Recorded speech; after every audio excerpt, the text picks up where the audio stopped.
34절입니다. 창세기 46장 28절에서 34절입니다.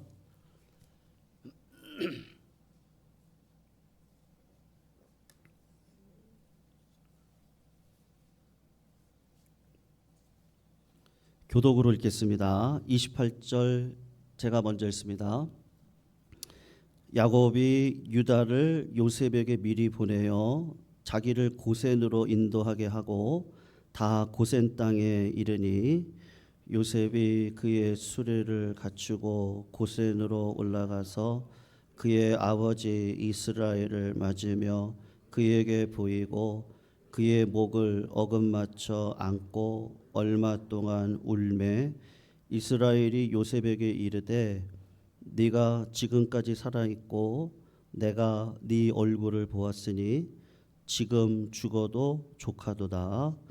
요셉이 그의 형들과 아버지의 가족에게 이르되 내가 올라가서 바로에게 아뢰어 이르기를 땅에 있던 내 형들과 내 아버지의 가족이 내게로 왔는데 그들은 목자들이라 목축하는 사람들이므로 그들의 양과 소와 모든 소유를 이끌고 왔나이다 하리니 바로가 무엇인가 묻거든 같이 있습니다. 당신들은 이르기를 주의 종들은 어렸을 때부터 지금까지 목축하는 자들이온데 우리와 우리 선조가 다 그러하니이다 하소서. 다 목축을 가증히 여기나니 당신들이 고센 땅에 살게 되리이다. 아멘. 이제 얼마 되면 설날인데요.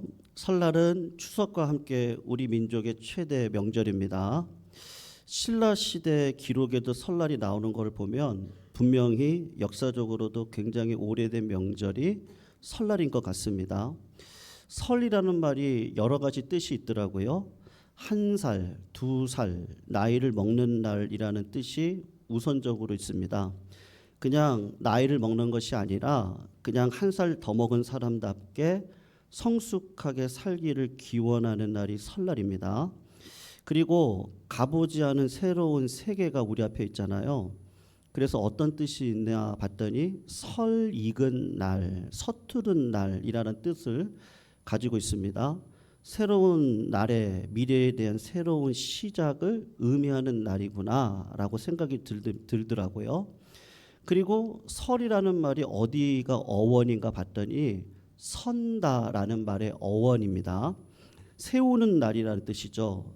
그래서 지난 날에 잘못된 우리의 삶을 다 묻어버리고 새로운 다짐의 날로 세우기 시작하는 날이라고 하는 의미가 있습니다.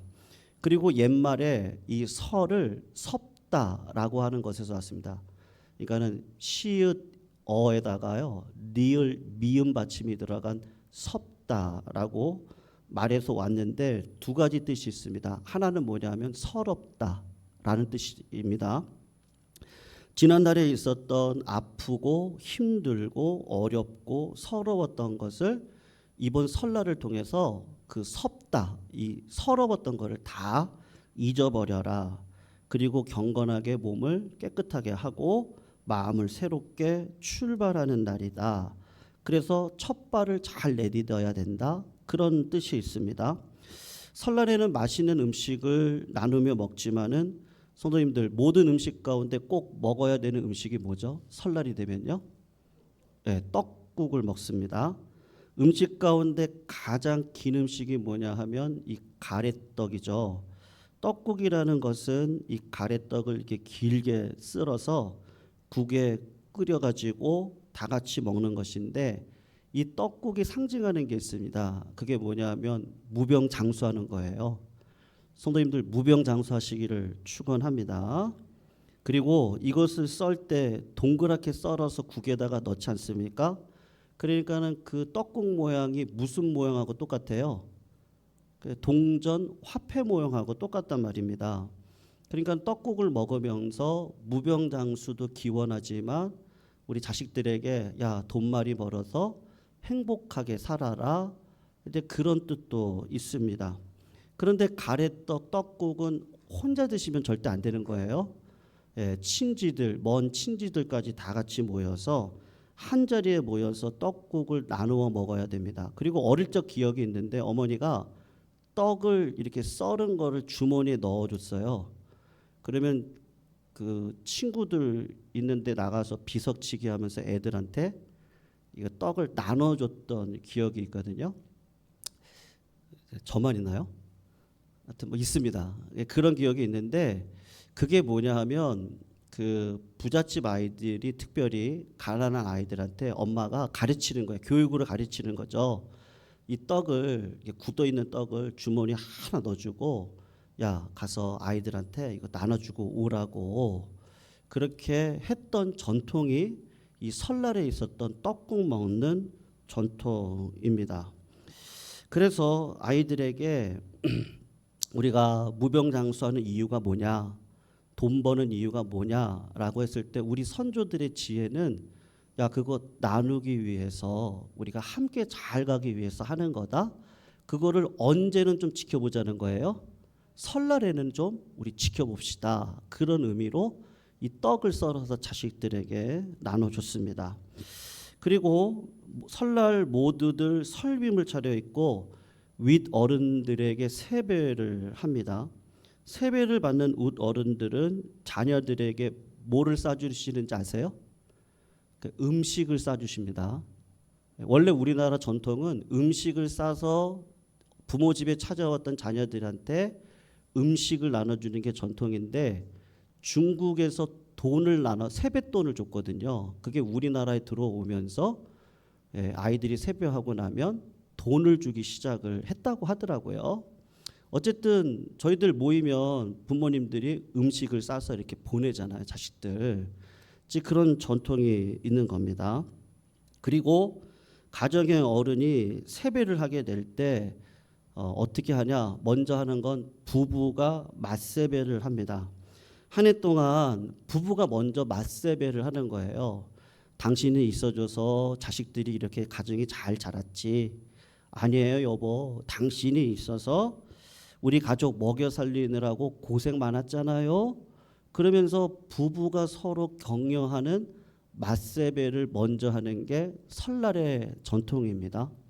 그리고 나면 남편 오른쪽일까요? 왼쪽일까요? 아내가 어디를 앉아요? 성도님 아십니까? 왼쪽으로 앉습니다. 아내가 남편의 왼쪽에 앉으면 자녀들이 이제 부부 맞세배를 보고 아 부부가 서로 저렇게 존경하면서 살아가는구나. 그거를 설날에 자식들한테 가르친다고 그러더라고요. 그리고는 자녀들 남자들은 왼손이 오른손 위로 가고 여자들은 오른손이 왼손 위로 가서 이걸 높이 들고 내리면서 무릎을 꿇고 부모님들한테 세배를 하도록 했다고 합니다. 지금도 마찬가지죠. 우리 믿는 자들은 제사상을 차리진 않지만 제사상을 차려도 각각 음식마다 제 위치가 있습니다. 위치를 바꾸면 안 되는데 그 이유가 뭐냐 하면 인생의 모든 일에는 질서와 예의가 있다는 것을 제사상을 통해서 가르치고 싶었다고 합니다. 그래서 인생을 살면서 제 위치를 지켜야지 자기 위치는 지키지 않고 남의 위치에 간섭하고 다니는 사람들은 세상에서 환영받지 못한다. 그러니까 질서가 중요하고 예의가 중요하다. 요거를 제사상을 통해서 자녀들에게 지혜로 가르쳤던 날이라고 합니다. 자녀들이 세배를 하고 자리에 앉게 되면 부모가 덕담을 하게 되잖아요. 그 덕담의 수준이 그 가정의 수준이라고 이야기를 합니다. 그러니까는 부모가 어떤 가치관을 가지고 살아가느냐는 설날 자녀들에게 해주는 덕담을 통해서 그분의 인생관이 뭔지를 알게 된다. 그것을 지금 우리가 지내고 있는 이 설을 통해서 세배하고 떡국 먹고 세뱃돈 받고 음식 나누고 하는 모든 것들에 들어가 있는 우리 한국인들의 지혜입니다. 그러면 성도님들 성경은 뭐라고 이야기하는 게 정확할까요? 성경은 인생의 생사화복이나 공동체의 흥망성쇠나 우리 문화가 가지고 있는 이런 체계 속에서 나누는 덕담, 그것을 다 좋아요. 그런데 그 위에다가 뭐를 하나 더 추가를 하냐 하면 어른들이 그런 얘기 하는 거죠. 야, 내가 살아와 봤더니 내 힘으로 안 되더라. 결국은 필요한 게 있는데 하나님의 은혜가 필요하더라. 이 시간의 주인이 하나님이시고, 여러분 새날, 설날, 시간 만드신 분이 누구세요? 하나님이십니다. 시간을 마치시는 분도 하나님이시고 시간을 주시는 분도 하나님이시란 말이에요. 그러니까 우리가 구정을 지나가면서 믿는 자로서 자녀들에게 나눠야 될 덕담이 있다면 그것은 맞아요. 뭐 예의를 지키고 무병장수하고 그래 돈 많이 벌어서 행복하게 살았으면 좋겠고, 그런데 그것보다 더 중요한 하나님의 절대 주권이 너희들의 삶 가운데 반드시 있어야 된다. 그래야 하나님의 복을 받은 사람으로 이 땅을 살아가지 않겠니? 왜 잘 살아야 되냐? 왜 그래도 남들을 섬길 수 있는 그래도 좀 높은 자리에 올라가는 게 왜 좋겠냐? 그래도 조금 더 잘 사는 게 낫지 않겠니? 취직해라, 사업 번창해라, 돈벌이만 생각하지 말아라. 하나님께서 우리들을 만든 이유가 있으니까 그 만든 이유에 따라서 하나님께서 보시기에 합당한 그 은혜가 우리들의 삶을 지배할 수 있도록 살아가야 되지 않겠어? 하고 덕담을 우리는 더 추가를 하는 거죠. 여러분, 거창고등학교 직업선택 10계명이 있습니다. 제가 잠깐 읽어드리면요. 거창고등학교의 아이들을 가리키는 철학이 여기서 딱 나오거든요. 이렇게 이야기를 합니다. 1계명이 뭐냐? 월급이 적은 쪽으로 택하라. 2계명은 네가 원하는 것이 아니고 너를 필요로 하는 곳으로 가라.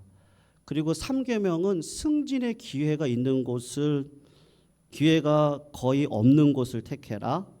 그리고 4계명은 모든 것이 갖추어진 곳을 택하지 말고 황무지를 선택해라. 5계명은 앞을 다투어 모여드는 곳은 절대로 가지 말아라. 아무도 가지 않는 곳으로 네가 가라. 그리고 6계명은 장래성이 없는 곳으로 가라. 7계명은 사회적인 존경 같은 건 바라볼 수 없는 곳으로 가라. 그리고 한가운데로 가지 말고 가장자리로 가라. 그리고 9계명이 뭔지 아십니까? 부모나 아내나 약혼자가 결사 반대하는 곳은 틀림없다. 그곳으로 가라. 그리고 10계명이 마지막 10번째 계명이 뭐냐면 왕관이 있는 곳으로 가지 말고 단두대가 있는 곳으로 가라. 이게 그 거창고등학교의 10가지 졸업생들에게 주는 10계명입니다. 그러니까는 이 학교가 가지고 있는 철학이 있는 거예요. 이 학교는 기독교 학교거든요. 그러니까 철저하게 자기를 부인하고 십자가를 지는 그 자리에 들어가 하나님이 주는 창조의 복을 통하여 네가 복의 근원이 돼야 된다. 복 따라다니지 말라는 거예요. 네가 복의 근원이면 네가 있는 그 자리가 행복한 곳이 될 거야. 지금 그 이야기를 하는 거란 말이죠.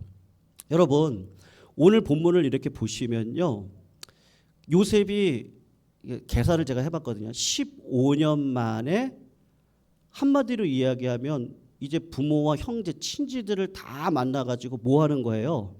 설날 잔치 벌이는 거예요. 오늘 본문을 보면 딱 그 형국이에요.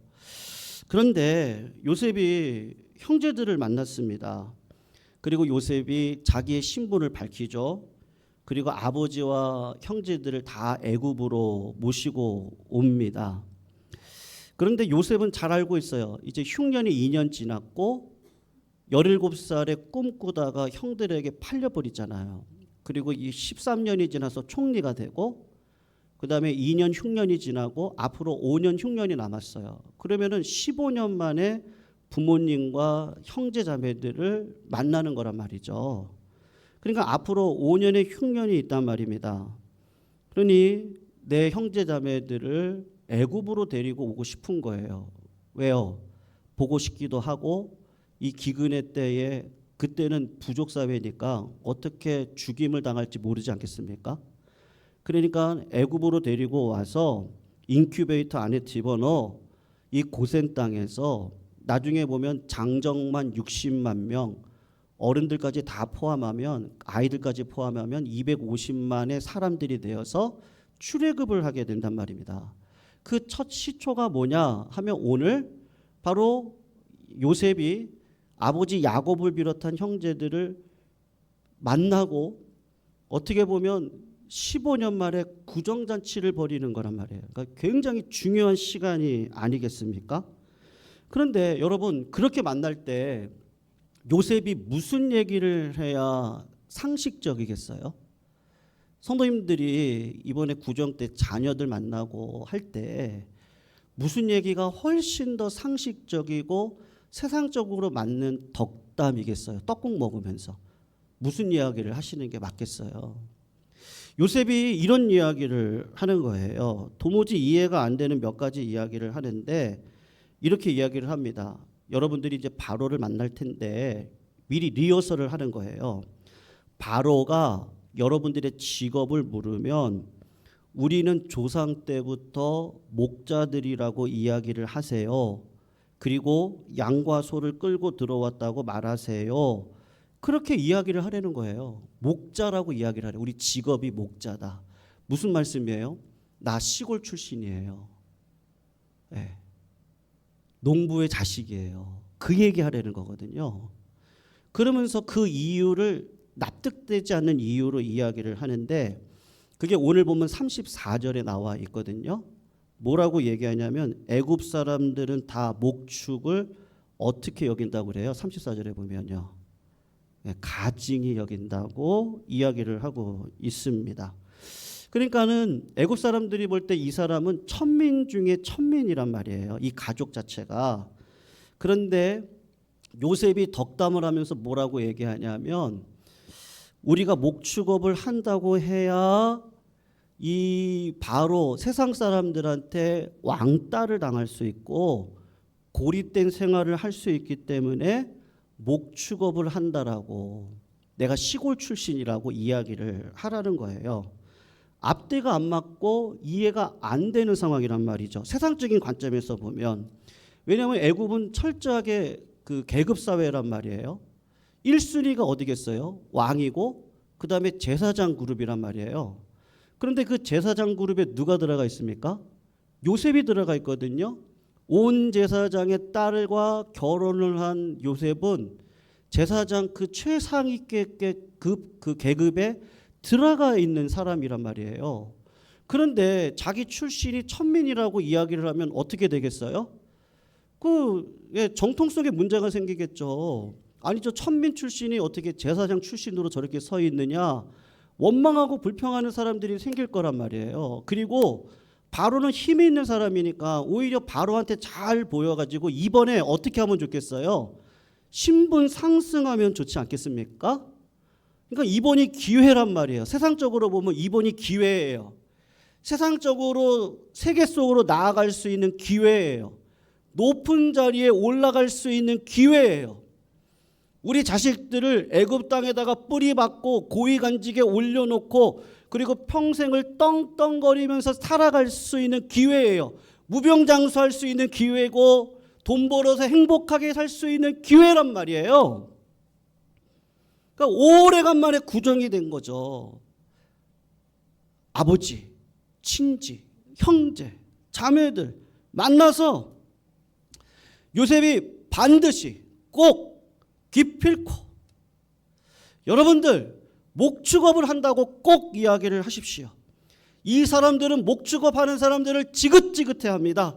가증히 여깁니다. 우리를 가까이 하지 않을 겁니다. 이게 무슨 말이에요? 여러분 신분상 손해를 봐도 우리 가문은 정직한 가문이에요. 거짓말하지 않습니다. 이런 거 자랑하려고 그랬을까요? 내가 지금 총리직에 있는데 고위공직에 있는데 청탁하면 안 됩니다. 뭐 그런 얘기 하려고 한 걸까요? 왜 신분 상승의 기회를 포기하라고 강조를 하고 또 강조하고 왜 또 강조할까? 여러분, 애굽에 들어와 대흉년의 기간 동안 굶지 않고 배불리 잘 먹고 잘 사는 것보다 중요한 이유가 있다는 거죠. 예, 요셉은 그걸 아는 거예요. 내가 여러분들을 하나님이 나를 총리 삼아 주셔서 했던 이유가 뭐냐라고 했을 때 하나님이 우리의 조상이죠. 아브라함을 부르셔서 야, 저 하늘의 별을 봐라. 바닷가에 저 모래를 봐라. 네 자손을 저렇게 많이 할 것 같은데 요셉이 안 거예요. 야, 내가 하나님 앞에 그렇게 쓰임받는 믿음의 도구가 되었구나. 근데 우리 부족이 거대한 모래와 같은 민족을 이루려면 뭐가 필요하겠어요? 어머니와 같은 자궁 인큐베이터가 필요하잖아요. 근데 나를 총리 삼은 이유가 뭐예요? 내가 고생해서? 내가 믿음으로 살아서? 그래도 기도 많이 했으니까 하나님이 나한테 이런 복을 주셨다. 그게 아니라 하나님이 나를 총리 삼아 주신 이유는 이 민족을 거대한 민족으로 세우기 위한 나의 도구로 쓰신 거구나. 그리고 우리가 애굽에서 이 세상에서요 무병장수하고 승리하고 행복하게 살고 자손대대로 높은 고위공직에 올라가서 떵떵거리고 살아가야 되는 거 그거 아니고 성도님들 우리는 다 어디 가야 돼요? 다 천국 가셔야 되잖아요. 가나안 가셔야 되잖아요. 정말 오래간만에 만나는 거예요. 요셉은 15년 만에, 저희들도 그렇죠. 오래간만에 형제자매들 만나요. 그리고 해야 될 일이 뭐죠? 이 세상은 내 집이 아니에요. 그렇다고 뭐 억지로 낮아지는 자리에 서라는 얘기는 아닙니다. 성도님들 좋은 대학 갈 수 있으면 가야 되고 하나님이 물질의 복을 주시는데 왜 안 받아요? 받으셔야죠. 건강의 복을 주실 때 받으셔야죠. 그럴 때 그냥 그렇지 않을 때도 있죠. 그건 내 자랑거리가 아니라 그걸 통해서 하나님 나라를 위해 어떻게 살아야 할지 네가 적임자다. 그래서 요셉에게 총무 자리를 줬는데 총리 자리를 줬는데 그것을 요셉은 믿음으로 잘 해석하여 구정 때 부모와 자식들과 형제들을 만나 하고 싶은 얘기가 뭐예요? 요셉의 십계명이었던 거예요. 황무지로 가라. 남들이 다 가는 곳으로 가지 말아라. 왕관이 있는 곳으로 가지 말아라. 단두대로 가라. 너희 부모님들, 너희의 아내가 반대하는 곳은 분명히 가야 될 곳이다. 월급이 적은 곳으로 가라. 황무지로 가라. 개척해야 될 곳으로 가라. 다 무슨 얘기예요? 첫째는 여러분 성도님들 우리는 이미 복 받았습니다. 아멘이 나올 때까지. 복 받았습니다. 예, 시편에 보면 복 있는 사람은 이라고 얘기를 하죠. 이미 우리는 복이 있습니다. 과거형입니다. 그러니 복 받은 인생으로서 우리가 가는 곳에 사랑이 넘치고 화목이 있고 하나님 나라의 의가 있고 어디든지 상관없어요. 복을 쫓아다니다가 무너지는 거예요. 그 복 없으면 그냥 다 무너져요. 허무해져요. 늘 비교만 하다 살다가 그거 없어져 봐야 다 무너지는 거예요. 내가 복의 근원이에요. 내가 복의 근원인데 뭐가 문제예요? 하나님이 가라고 하는 곳으로 가요. 거기서 주님의 나라를 이루어요. 화목과 사랑과 은혜를 이루어요. 요셉이 자기 형제들한테 부모님한테 나를 그런 방식으로 쓰셨던 그 하나님이 여러분들을 이 자리까지 불러오게 하셨는데 우리는 가나안으로 갈 사람들입니다. 천국을 준비해야 될 자들입니다. 이 땅의 심취해서 살아가다가 그러다가 큰일 납니다. 그러니 당신들은 어디에 있을 거라고요? 오늘 어디에 있다 그래요? 제가 설교 제목 그렇게 잡았는데요. 고센 땅에 있어야 해야 됩니다. 여러분, 성도님들, 이번 구정 기간에 성도님들이 하실 일이 있습니다. 마음껏 축복하시기를 주님의 이름으로 축원합니다. 야, 너 결혼 언제 하냐? 너 나이가 몇 살이지? 아, 이러면은 아이들이 그냥 부담 느껴가지고요. 네. 내가 너 결혼을 놓고 기도한다. 아, 이것도 부담 느끼더라고요. 잘 살고 있지? 아유, 대견하다 너. 너 얼마나 힘든데, 힘든 세상 속에서 야, 너 잘하고 있다 야. 그리고 기도할게. 뭐라고 얘기하지 마세요. 격려한다. 부모님 키워주신 은혜가 큽니다. 살아계신 것만으로도 저의 영광입니다. 제가 이렇게 볼 수 있다는 것만으로도 저의 자랑은 우리 어머니, 아버지이십니다. 같이 찬양할 수 있고 같이 얘기할 수 있고.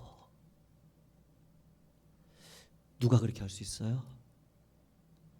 내가 얼마나 해줬는데 그것밖에 못해? 부모님이 뭘 한다 그러세요? 내가 얼마나 힘든지 아세요? 아, 그러다 보면 가정 다 깨지는 거죠.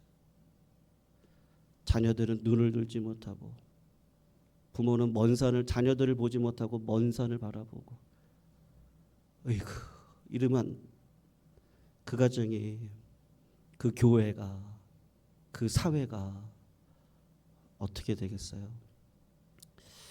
요셉이 하고 싶은 이야기, 할 말이 얼마나 많아요. 내가 이렇게 높은 자리에 있는데요. 걱정하지 마세요. 내가 다 책임질게요. 우리 여기서 승승장구합시다. 그러다가 기대에 못 미치면 어떻게 할 거예요? 그게 아니고, 우리 애가 이 땅에 계속 살까? 만화의 100년 아니겠어요? 우리 천국에서 다시 만나야 되고요. 천국에서 새 옷 입고 만나야 되잖아요. 그때까지 우리 덮어주고 격려하고 사랑하고 어떻게 해요? 은혜 가운데 아주 행복하게 살아도 짧은 시간인데, 맞죠? 뭐 그렇다고 뭐 할 말 못하고 이런 거 없죠. 하지만 그래도 복의 근원으로 살아가야 될 줄로 믿습니다. 우리 신자들도 코로 숨쉬고 살아야 되고요. 밥 먹으셔야 됩니다. 땅에 발을 딛고 살으셔야 됩니다. 하늘을 날 수 없는 존재들입니다. 하나님의 사람들도 건강하셔야 되고 물질이 많았으면 좋겠습니다. 그러나 좀 더 건강해야 되고요. 그러나 우리가 좀 더 물질적으로 부유했으면 좋겠고 하는 이유는 뭐예요? 우리는 세상 사람들과 가치가 틀린 사람들입니다. 그래서 이 땅을, 저기 강남 땅에 있는 뭐 가장 비싼 땅 어디예요? 요새 용산인가요? 그 땅 말고 하나님께서 나에게 주신 이 고센 땅, 가나안 땅, 그 땅 바라보면서 야, 지금은 어떻게 하든지 우리는 힘들어. 고생할 수밖에 없어. 험악한 세월이야. 그러나 우리 축복하면서 살아가자. 여러분, 야곱이 어떻게 해요? 바로왕을 만나서 어떻게 하죠? 야곱이 가진 게 뭐가 있어요? 바로왕에 비하면. 근데 어때요? 당당해요. 그리고 당당하게 얘기해요. 나 험악한 세월 보냈다. 130년 보냈다. 그러나 우리 조상들에 비할 바 아니다. 그럼 어떻게 하죠? 바로에게 축복하죠. 왜요? 하나님이 나한테 있으니까요. 46장 초반절에 보면 하나님이 야곱에게 나타나셔서 야 애굽으로 가라. 네가 네 자식을 보겠고 네 자식이 너의 눈을 감겨줄 것이고 너는 다시 애굽에서 나와서 가나안 땅으로 가리라. 그걸 알아요. 그러니까 축복하는 거예요. 왜? 나한테는 하나님이 있으니까요. 사랑하는 성도님들, 우리 이 구정에 세상적인 가치관으로 우리 주변 사람들, 가족들 바라보지 마시고 이 구정만큼은 정말 화목하고 은혜가 넘치고 야 우리 주님 바라보자. 하나님 바라보자. 야 우리는 그냥 고센 땅에 잠깐 사는 거야. 맞아. 힘들지. 내 뜻대로 안 돼요. 이 땅은 그래요. 그러나 저 세상은 그렇지 않아. 우리 그날 바라보면서 살자. 그렇게 고백하시면서 살아가시는 이번 구정의 기간이 되시기를 주님의 이름으로 축원합니다. 우리 말씀 붙들고요. 찬송가 484장 같이 찬양하시고 제가 기도하고 마치도록 하겠습니다. 480